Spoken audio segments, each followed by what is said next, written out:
Karibuni sana katika kipindi cha mahusiano, na somo hili la kwanza kabisa linasema the mileage of marriage.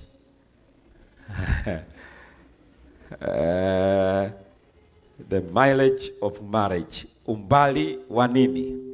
Wa ndoa. Kwa nini ninaanzia hapa? Ninaanzia hapa kwa sababu ukiwa na agenda ya kuingia kwenye ndoa, ni vizuri uweze kufahamu zaidi, uwe na uelewa kwa unapoelekea, kwa sababu miaka inaenda kwa kasi zaidi sana tu. Katika miaka ya 1800 ilikuwa ni ndoa moja katika ndoa 34 iliyokuwa inavunjika. Ndoa moja tu katika ndoa 34. Kwenye miaka 1850 hasa 1900 ikaenda kwa kasi kidogo.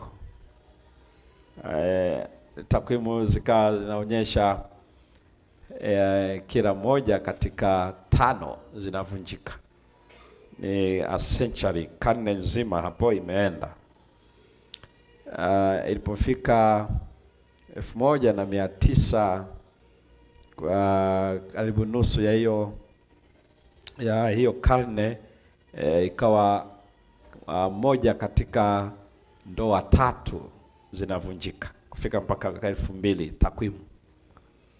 Lakini takwimu kwa maana ya kwamba katika ulimwengu wetu huu, na ilipofika 2000 kuendelea ni moja katika 2.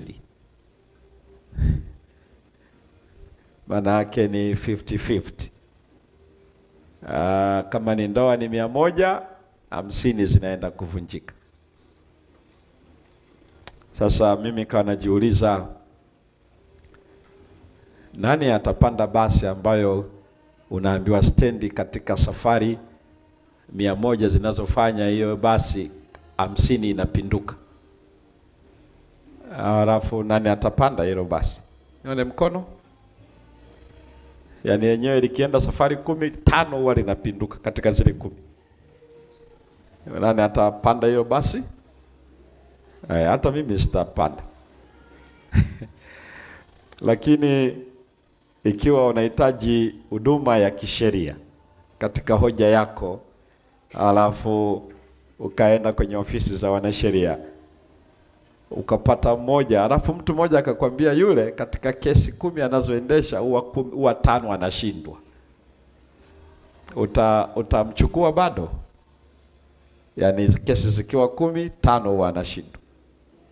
Yaani 50-50. Nione ambao watamchukua bado akawe msimamizi wa mambo yake ya kisheria.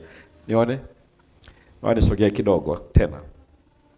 Ikiwa unaumwa umeenda pale Benjamin Mkapa Hospital, alafu daktari anataka uweke sahihi, unataka kuingia theater, alafu mtu mmoja akakwambia, ambaye ni muuguzi, akasema huyu daktari operation zake yani huwa ni nusu kwa nusu. Nusu wanarudi wodini, nusu wanaenda mochwari. Akiwa na wagonjwa 10, 5 wanaendaga mochwari, 5 wanarudi wodini. Sasa utaweka sahihi akakufanyia operation? Sasa cha ajabu kwenye ndoa, pamoja na kwamba 50-50, alafu bado wateja wa kuingia kwenye ndoa wanaongezeka. Ninyi mnaonaje kwani? Wateja tunaongezeka, si ndio? Wangapi wanaratiba Mungu akiwajalia wataingia kwenye ndoa? Nione mikono. Safi kabisa. Yaani ndio area pekee, ndio taasisi pekee, the only institution where people are eager to get in, but 50% are most likely get to fail. Kwa hivyo ikiwa inaenda namna ile na bado sisi tunataka kuingia, na ni kitu kizuri kabisa. Kwa hiyo maana yake lazima tufahamu mapema kabisa tunaweza tukaendaje. Lakini 79% ya ile 50 zinazovunjika wanalimari, wanaoa tena ama kuolewa tena. 79% kwenye zile 50 zinazovunjika. Lakini cha kusikitisha pia katika hiyo, 44% zina collapse tena mara ya pili. Na wale wanaobaki katika mwendelezo, walio wengi wanaishi kwa maumivu na masikitiko makubwa.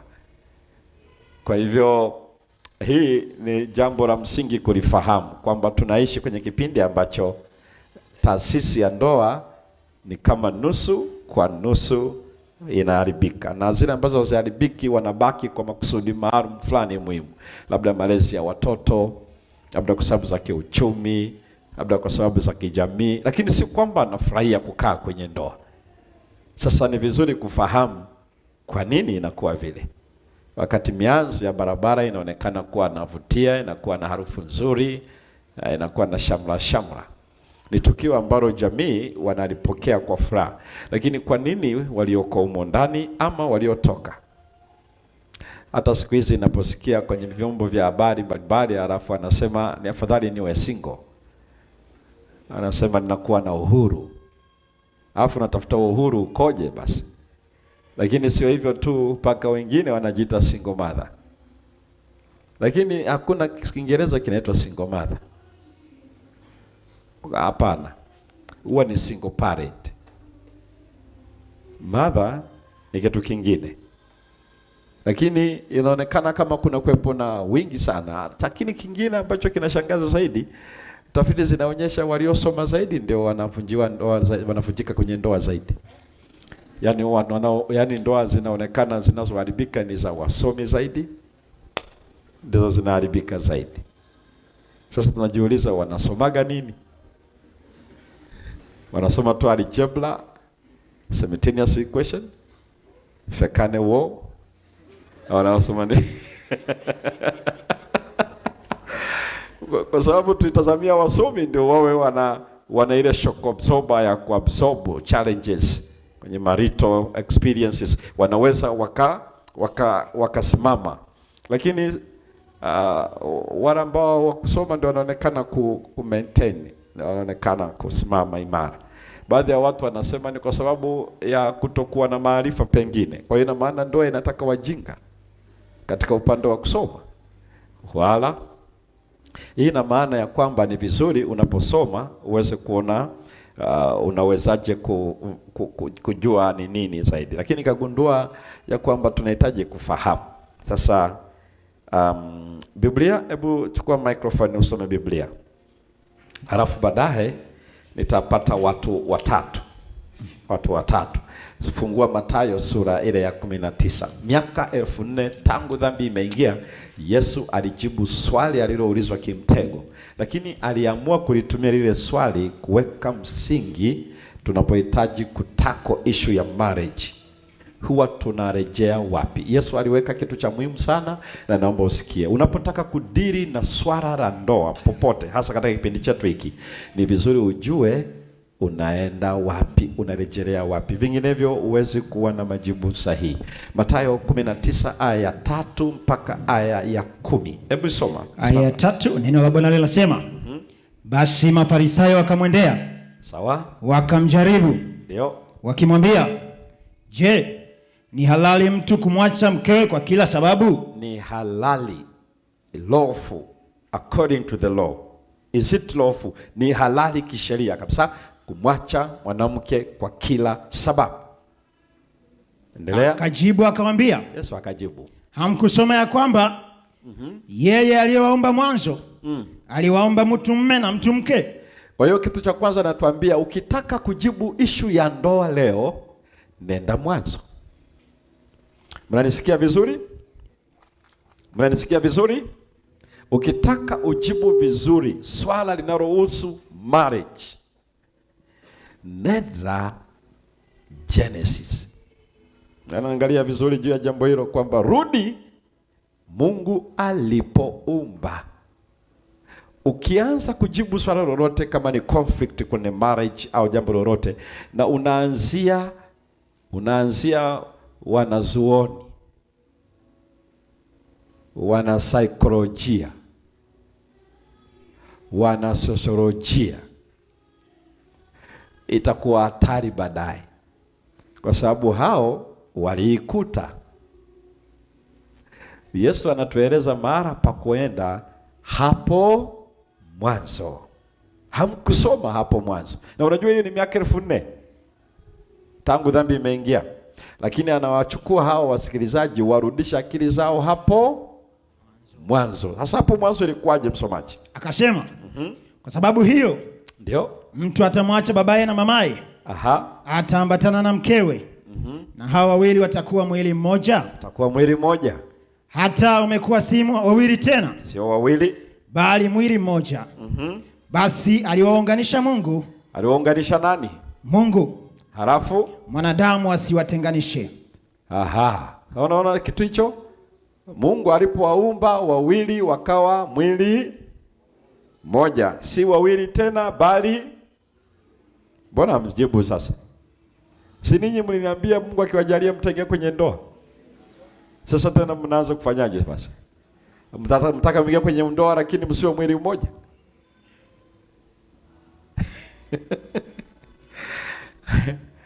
Kwa hiyo anasema aliwaunganisha nani? Mungu. Mwanadamu asi.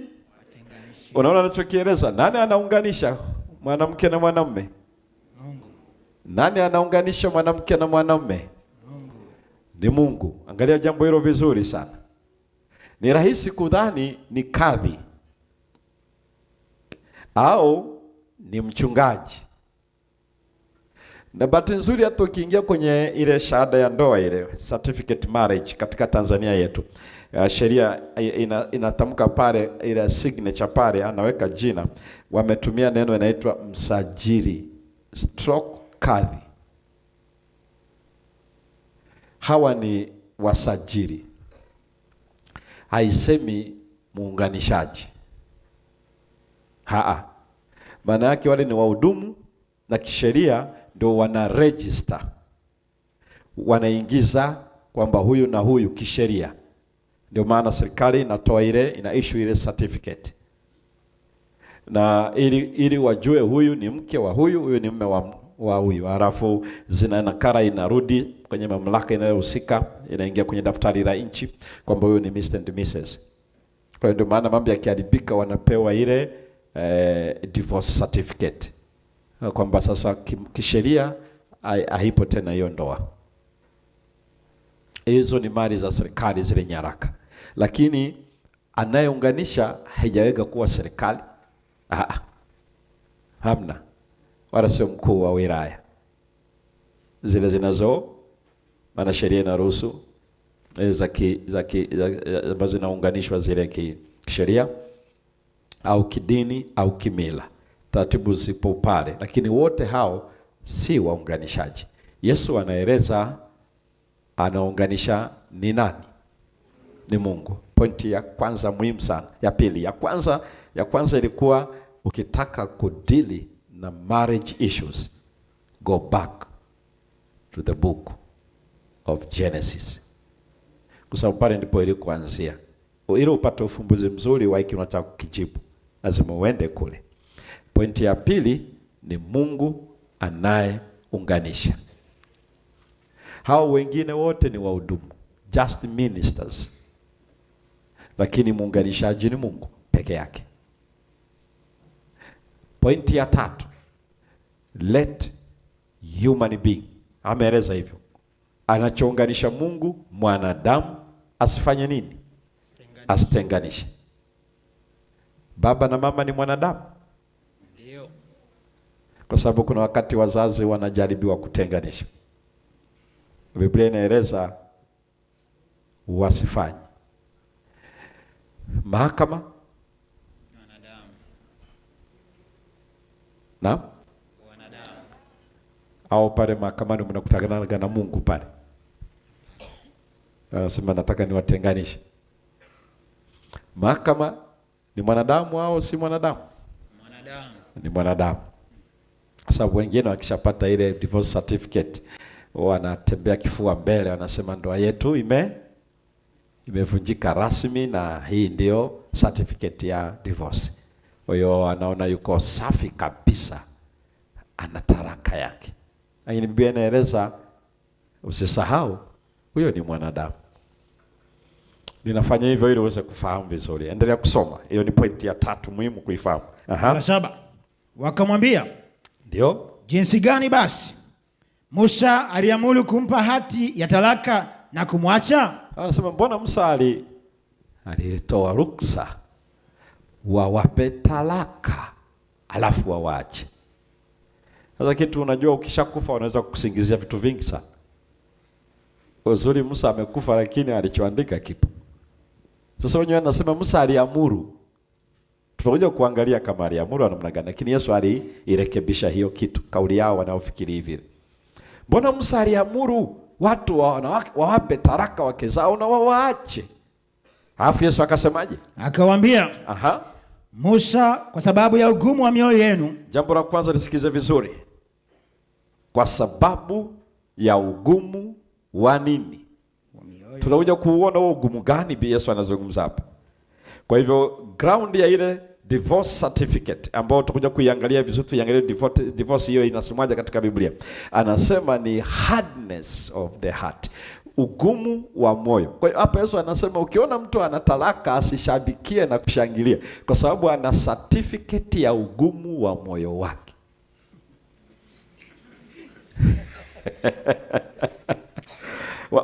Watu wao wanafurahia hizo viatu, wanasema nina cheti changu hiki hapa. Tulipo bwana mambo ya kwenda vizuri tukapeana nani.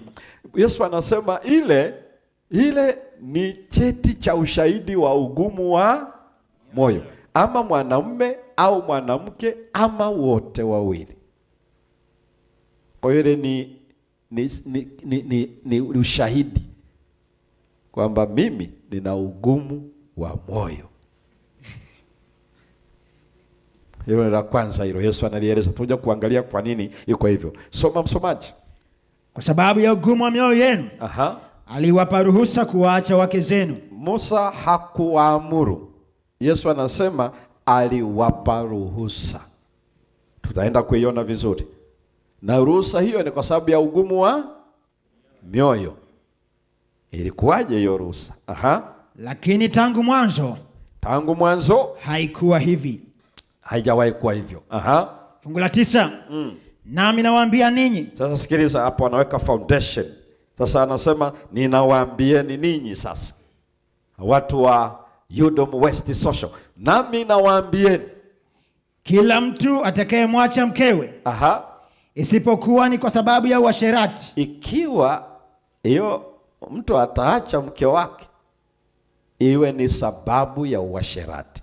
Kama sio uasherati, anasemaje Yesu? Akioa mwingine azini. Huyo asiseme bwana yule alipoondoka, huyu ndio nilikuja kuoa baada ya miaka 3. Asikutambulishe hivyo. Aseme baada ya yule kuondoka na haikuwa issue ya zinaa, siku hizi huyu ndio mzinzi mwenzangu. Umesikia anavyoeleza Yesu hapo? Isipokuwa kwa uasherati, akioa mwingine afanyaje? Azini. Alafu naye amewahi yule aliyeachwa azini. Na yule aliyeachwa, na sababu sio kwa sababu ya uasherati. Asiseme nilipoachwa na mume wangu nilipata bwana mwingine. Naye anafanyaje? Azini. Waliposikia wanafunzi wa Yesu walisemaje msomaji? Wanafunzi wake wakamwambia Yesu, mambo ya mtu na mkewe yakiwa hivyo, kama hiyo biashara ndivyo ilivyo, haifai kuoa. Hii biashara ilipi? Bana. Na wanaosema hivyo ni wanafunzi. Anasema mbona sasa hii biashara ilipi tena? Ninyi mnaonaje eti? Ninyi mnaonaje inalipa au? Nisiwatoe kwenye agenda yenu. Sema pasa sema anataka kututoa kwenye agenda. Lakini waliposikia walisema kama mambo ya mke na mume ndivyo yalivyo, haifai kuoa. Sasa Petro tayari alikuwa na mke. Na wengine walikuja kuoa. Sasa lakini tutaangalia vizuri, maana baadaye Yesu alijibu hiyo hoja. Ninachotaka kuona hapa ni kwamba watu waliooana wanaunganishwa na Mungu, na wakiunganishwa na Mungu, mwanadamu asifanye nini? Asiwatenganishe.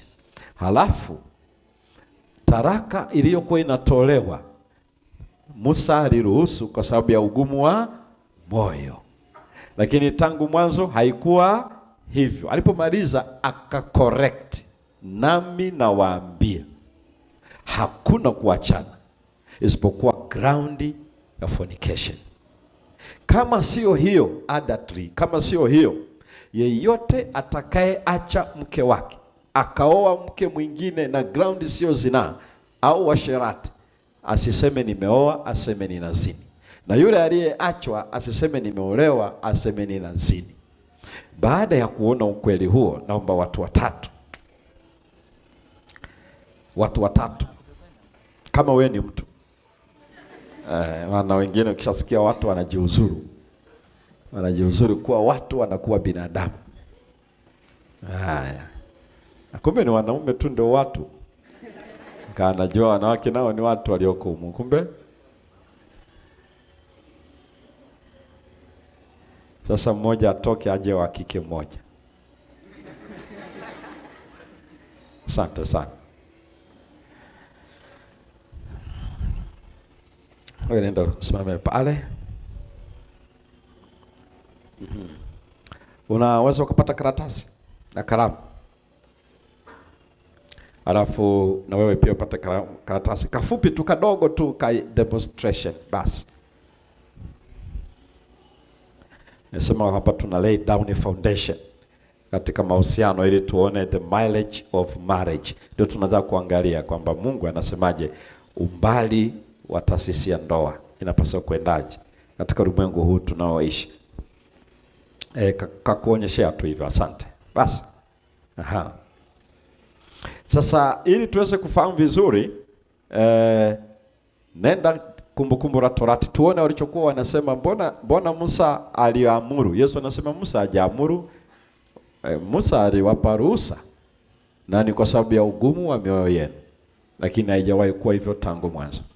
Sasa nenda Kumbukumbu la Torati sura ile ya 24, alafu some ile aya ya kwanza mpaka aya ya 4. Tutakuwa tuenda pole pole, tunataka kudemonstrate kuelewa hiki alichokuwa anasema. Mbona Musa aliamuru? Alafu Yesu anasema hapana, haijawahi kuwa hivyo. Hebu soma. Imeandikwa ya kuwa mtu akiisha kutoa mke kwa kumwoa. Mtu akiisha kutoa mke kwa kumwoa. Wewe hapa tutafanya illustration tu. Huyu sio mke wako. Tutafanya tu illustration. Unaitwa nani? Doto. Alafu unaitwa nani? Reina. Sasa mtu akishamtoa mke, hapa tunasema tuna Doto na tuna nani? Kwa hiyo tunasema Doto akishamtoa nani? Ni illustration. Huyo amekubali illustration. Sasa wewe usipokubali illustration utakuwa na matatizo ya kufikiri. Doto na Reina watafanya angalau somo tuweze kulifahamu. Doto akimtoa Reina kuwa mke wake, alafu asipopata kibali machoni mwake, alafu baadaye Doto anasema bwana huyu sio type yangu. Au amepata nini? Soma msomaji. Kwa kuwa ameona neno ovu kwake. Yeye akaona neno ovu kwa Reina, ambalo neno hilo ovu hatujui ni neno gani. Wengine wanafikiri labda amemkuta akiwa na mambo ya zinaa na nini. Hapana, kwa sababu kwenye Old Testament zinaa haikuwa taraka kama ufumbuzi, ilikuwa ni kifo. Walipigwa mawe anakufa. Hapa kuwepo taraka kwenye zinaa, ilikuwa ni death penalty. Sasa anaposema akiona neno ovu, maana yake ni mambo mengine, labda sijui anikaribishi vizuri, labda ajali wazazi wangu, sijui alikuja ndugu zangu wakufanya hiki na hiki. Sasa ikishakuwa hivyo ndio inazungumzwa pale. Mnanisikia vizuri? Kwa hiyo ni zinaa ndio ilikuwa inafanya hiyo, lakini kama sio hiyo, ameona tu neno ovu. Lakini hatujaambiwa ni kitu gani. Sasa akishaona neno ovu anafanyaje? Na mwandikie hati ya kumwacha. Ayaandika sasa hati. Si una ile hati yako? Andika. Anaandikia hati. Ile hati ndio inaitwa nani? Ndio inaitwa talaka. Ndio hiyo walikuwa wanamuuliza hapa. Ameandika hati ya kufanyaje? Moja, aandike. Mbili, akamtilia mkononi mwake. Patie Reina mkononi. Tatu, na kumtoa katika nyumba yake. Mtoe tu Reina aende. Asante. Amefanya action ngapi? Moja, ameandika. Mbili, amempatia. Tatu, amemtoa. 3 actions. Kumbuka wanasema Musa aliruhusu, Yesu anaeleza kwa sababu ameeleza. Alafu soma msomaji. Naye akisha kuondoka katika nyumba yake. Reina ameshaondoka kwenye nyumba ya Doto. Anaruhusa kwenda akawa mke wa mtu mwingine. Anaruhusa aende kuwa mke wa mtu. Unaitwa nani? Huyu anaitwa Frank. Frank akamwona Reina ana taraka anayo, si ndio? Kaandikiwa na nani? Na Doto. Sasa Franki akaona mbona mimi ananifaa tu. Wakakubaliana, mazingira yakafanyika.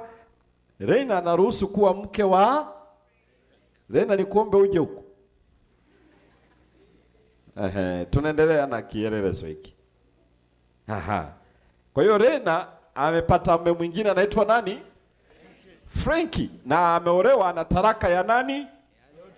Maana anayo taraka, anaruhusa kuwa mke wa mtu. That's the Bible. Sikiliza vizuri hiyo kitu.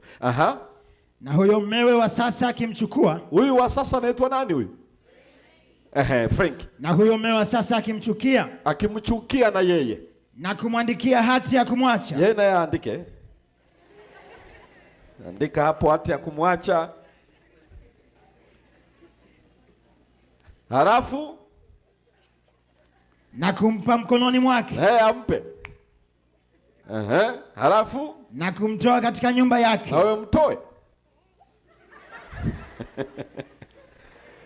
Anazo ngapi? Haya.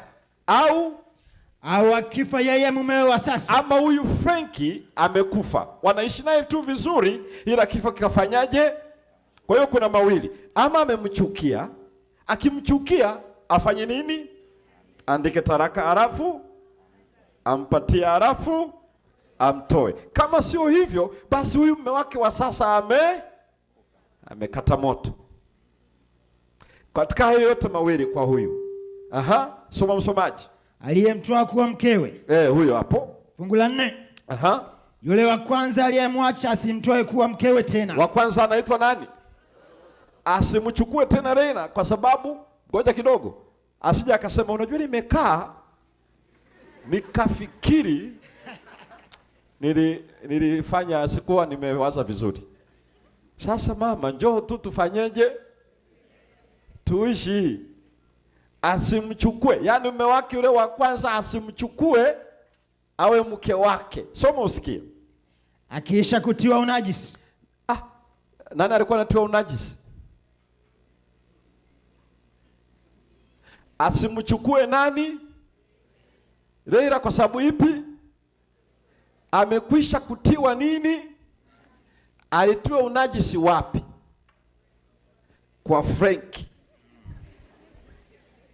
Sasa mimi sikilizeni kidogo. Si Biblia ilisema anaruhusa kuwa mke wa mtu? Sasa kwa nini tena hapa anamkataza Doto asimchukue? Maana Reina tayari ameshatiwa nini? Inajisi. Maana yake inashughulika habari ya moral defilement. Amechafuliwa tabia ya kiroho. Kwa maana nyingine ni kwamba hakuwa ameolewa, alikuwa anazini.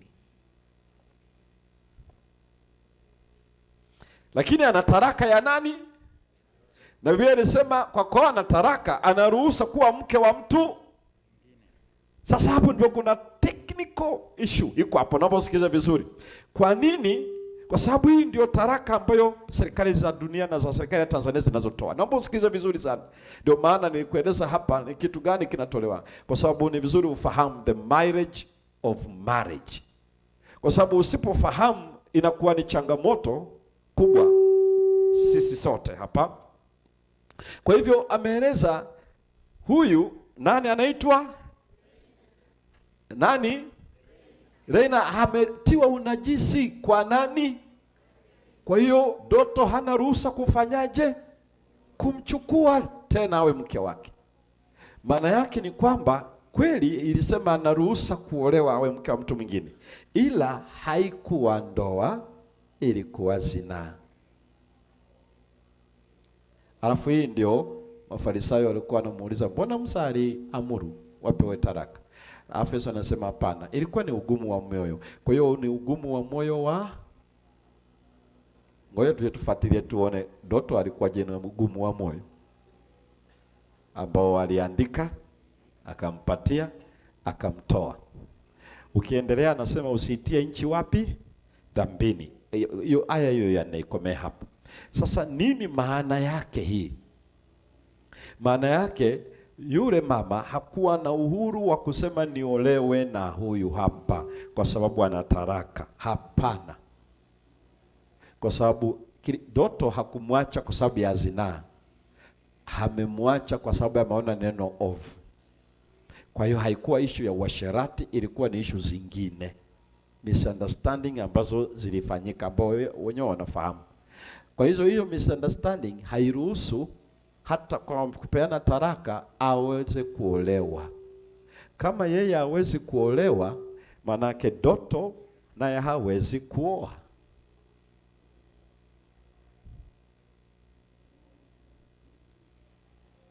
Sasa nini maana yake? Rudi Mathayo sura ya 5. Mathayo sura ya 5 alafu usome ile aya ya 31 na 32. Usikize Yesu anavyoiweka vizuri hii kitu kwenye Deuteronomy, anaielezaje. Neno la Bwana linasema, imenenwa pia kwamba mtu akimwacha mkewe na ampe hati ya talaka. Ampe hati. Anaposema imenenwa manake ana quote Deuteronomy. It is written. Mtu akimwacha ampe taraka. Aha. Lakini mimi nawaambia. Hafu Yesu ana correct, anawaambiaje? Kila mtu amwachaye mkewe. Aha. Isipokuwa kwa habari ya washerati. Ikiwa unaacha, iwe ni kwa washerati. Kama sio washerati, sikiliza Yesu anavyosema. Amfanya kuwa mzinzi. Wamfanya yule mama kuwa mzinzi. Na mtu akimoa yule aliyeachwa azini. Frank alipomchukua asiseme nimemuoa. Anafanyaje? Anazini. Ndio maana kwenye Deuteronomy alisema amekwishatiwa unajisi. Kwa sababu hajaachwa kwa sababu ya zinaa, ameachwa kwa sababu ameona neno ovu. Sasa kuna kitu cha muhimu sana naomba ukisikilize pale. Anasema hivi, Doto amemwacha akampa taraka. Lakini ground ya ile taraka sio zinaa. Yesu amesema amemfanya kuwa nani? Mzinzi. Mnaelewa maana yake? Maana yake ni kwamba dhambi za nani yule? Dhambi ya nani ile? Laina ya kuolewa hapa Biblia inasema ni zinaa. Nani inahesabiwa kwa Doto? Sio kama mmenielewa vizuri. Nani amemfanya yule kuwa mzinzi? Ni Doto. Amfanya kuwa mzinzi. Kwa hiyo ndio maana ukisikia watu wanasema bana, tuliachana naye, tulipeana taraka mahakamani, tukagawana mpaka nyumba na kila kitu. Kila mtu ana maisha yake. Ukimuuliza mwanamke anasema tuliachana tu vizuri, kila mtu ana maisha yake. Halafu anasema sasa tulipoachana mimi nilipata bwana mwingine, alafu baadaye na yeye akaoa. Maana kila mtu alikuwa na taraka. Yesu anasema, usije ukasema huyu ni mke wangu. Sema huyu ni mzinzi mwenzangu. Jitambulishe hivyo kwa ndugu na jamaa. Huyu ndo tunaziniga naye kwa muda wa miaka hiyo. Asanteni sana mnaporudi kuketi. Karibuni kwa swali. Kwa sababu hiyo ni part 1, part 2 tutakuja kesho. Karibuni kwa swali. Nyosha mkono kama una swali au una swali, njoo tu hapa. The marriage of marriage. Umbali wa ndoa. Hiyo ilikuwa ni sehemu ya kwanza. Kesho tutakuwa na sehemu ya pili. Bwana ni mwema Wakati wote. wakati wote. Bwana ni mwema. Mimi hapo nina swali. Kama ulivyotolea mfano hapo, yule mme wa pili akamuoa. Alafu sasa ile dhambi ya uzinzi ambao amepata kwa yule mwanamume wa pili, inahesabika kwamba yule mwanamume wa kwanza aliyomwacha ndo ameibeba ile dhambi. Ndio kamsababishia zina. Hasa kwa nini asiolewe tena na anakuwaje najisi tena? Amekuwa najisi, alikuwa na zini. Ndio Biblia inaeleza kwamba amekwisha tiwa unajisi. Tafsiri yake ni kwamba ameshachafuka. Wewe ulishamchafua. Maana yake ni kwamba baki hivyo hivyo mpaka Yesu aje au kifo. Kesho tutakuja kuangalia, kwa sababu kesho tutakuja kuingia kwenye hiyo kitu, tutakuja kueleza, Biblia itakuja kuelezea. Kwa hiyo ndio hicho kinachotokea. Kuna maswali hapa tena kidogo. Haya, wenye maswali bunjweni tu haraka haraka hapa. Alafu nitawapa dakika hizi hapo. Muda wangu umeisha, lakini nitawasikiliza. Joeni hapa.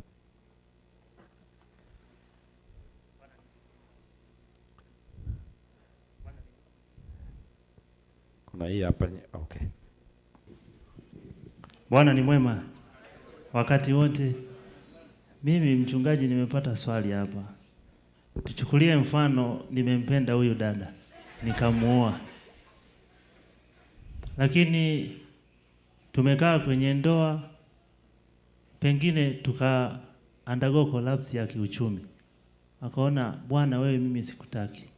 Mimi sijalizia kumpa talaka au kuachana kabisa, sitaki, ila yeye akang'ang'ana kwamba mimi sikutaki. Mwisho wa siku nikakubali, kwa sababu ndoa huwezi kumlazimisha mtu. Nitafanyeje? Niendelee kukaa hivyo hivyo bila kuoa au nioe? Kesho tutasikiza Biblia ikitoa majibu hayo. Wewe hujasababisha. Uchumi ndio umesababisha, sijui. Tutakuja kusikiliza Biblia inakavyosema. Kesho utasikiliza Biblia. Naam. Asante. Mimi nina swali kwa hawa wanandoa wawili ambao walikuwa wameoana na baadaye mume akamwandikia mke taraka, mwanamke akawa ameondoka, wameishi hivyo wote, hawakubahatika kuoa wala kuolewa. Je, wanaweza tena wakakaa wakaja wakakubaliana wakarudiana na maisha yakaendelea? Kesho. Jibu ni sahihi. Jibu ni sahihi. Tutakuja kuona Yesu anawaambia tena, atawaambia msirudie ujinga. Kesho. Kesho tutakuja kuona. Ni kweli wanakubalika kurudiana. Na wataambiwa na Mungu msirudie ujinga tena. Swali langu ni kwamba hapo hivi tumejifunza kwamba alichounganisha Mungu mwanadamu asitenganishe. Lakini tunaona kwamba huyu Musa alikuwa ni kiongozi ambaye kiukweli alikuwa akiwaongoza hawa watu wa Mungu kwenda vizuri. Sasa kwa sababu ya ugumu wa mioyo ya hawa watu akaruhusu kuwapatia taraka. Na yule ni kiongozi ambaye ni wa Mungu na anajua kabisa Mungu ameruhusu kwamba hichi kitu kisifanye nini, kisitokee. Je, kwa mfano mimi sasa tuseme hiyo talaka, huyu na mwenzi wake wamefanya nini? Wamekosana. Ukaja kwenye mchungaji kwamba yeye anakuja kufanya nini? Kutoa talaka katika. Je, hicho kitu ni sahihi? Musa hakufanya kwa sababu amefanya, ni Mungu aliyemwelekeza cha kufanya. Na kwa nini? Haikuwa kwamba wametenganishwa, ila ilikuwa thibitisha ugumu wa moyo wako. Kwa hiyo unauthibitishaje? Andika, alafu mpe, alafu fanya nini? Kwa sababu gani? Walikuwa wanakaa ndani ya ndoa, wanafanya vituko kule, lakini watu hawajui huku huyu anaumia na nini. Sasa sema, si uthibitishe kwamba moyo wangu umepata ugumu. Musa hajawatisha kwa sababu yoyote ile, ila ilikuwa amewapa thibitisheni moyo wangu ni mgumu. Kesho utakuja kuona sehemu ya pili. Pastor, mimi na swali kwamba kama ndio ni kweli mwanaume amemkuta mwanamke akiwa anazini au akiwa anafanya uasherati, akamwandikia talaka na akamkabidhi, anaweza akatoka akaenda kuolewa tena kwa mara nyingine? Huyo pia sasa anaenda kuolewa. Huyo mwanamke aliyepewa talaka kwa sababu amekutwa akiwa anafanya uasherati. Utakuja kuangalia kwamba hapana. Kesho hiyo tutakuja kuangalia hiyo. Kwa sababu akifanya uasherati alafu baadaye apewe taraka alafu aende aolewe tena, basi manake mtu akifanya uasherati atakuwa ni process ya kwenda kuolewa tena. Na Mungu ameieleza vizuri upande huo. Leo ilikuwa ni sehemu ya kwanza. Naam. Mimi na swali kwenye hii dhambi ya uasherati. Ni kwamba mwanamke peke yake ndiye anafanya uasherati au mwanaume pia anafanya uasherati? Kwa maana kama mwanaume pia anafanya uasherati, kwa nini mwanaume akifanya uasherati kwa jamii zetu au mara nyingi inachukuliwa kama swala la uvumilivu? Watakwambia mwanamke vumilia tu, ndoa ndo zilivyo. Lakini akifanya mwanamke, yani chafu laana sijui nini na nini. Sasa mimi swali langu ni kwamba huo uasherati, mwanamke peke yake ndo anafanya uasherati au pia mwanaume anafanya uasherati? Na kama mwanaume anafanya uasherati ndani ya ndoa, je, ana ruhusa ya kuachwa na yeye au nimekaje? Mimi ndo swali langu. Uasherati ni kwa wote. Na wote wana ruhusa. Na wote wana nafasi ya kusamehe. Unakuta mwanamke ametulia, ila mwanaume ndiye mzinzi. Una uhakika?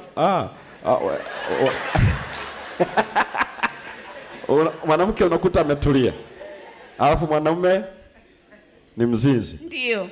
Na mwanamke anajua. Ndio, mwanamke akaja kufahamu. Lakini akaamua kumsamehe. Anaamua kumsamehe. Ameanza kumsamehe, si ndio? Amemsamehe, ni mtu wake. Na linaruhusiwa katika maandiko. Hata mwanaume naye akimkuta kwenye zinaa anaruhusa kumsamehe. Lakini si anamtia unajisi na yao. Unajisi ni kote. Kwa sababu hii ni sehemu ya kwanza, tutakuja kuona huko mbele kwamba kuna nafasi hiyo ama hapana. Lakini nafasi hiyo ipo. Hii inatoa unajisi kwa sababu amemfanya yeye kuwa hivyo. Kwa sababu yeye ndiye amechukua hatua ya kumwacha. Lakini kama yeye hajashiriki, yeye ndo akafanya, anaruhusa kumpokea bado. Ana nafasi. Ila hii tuliyoisoma hapa ni yeye ndiye ameona neno ovu. Sio kwamba mwanamke alikuwa na shida. Yeye ndiye ameona ana nini? Ana shida. Na shida aliyo nayo sio ya zinaa, ni ya mambo mengine. Kwa hiyo ndio maana mbingu zinasema wewe ndio umeharibu. Ndio maana umeharibu hivi ukafungulia mlango wa upande ule. Sasa hivi usirudi huko kwa sababu wewe ndio unahusika. Lakini sasa kama mwanamke amekuwa na shida na mwanamume hana shida, anaweza kumsamehe? Ndio. Mwanamume ana shida, mwanamke hana shida, anaweza kumsamehe? Ndio. Sawa. Una mpango wa kutosamehe? Tusimame tuweze kuomba.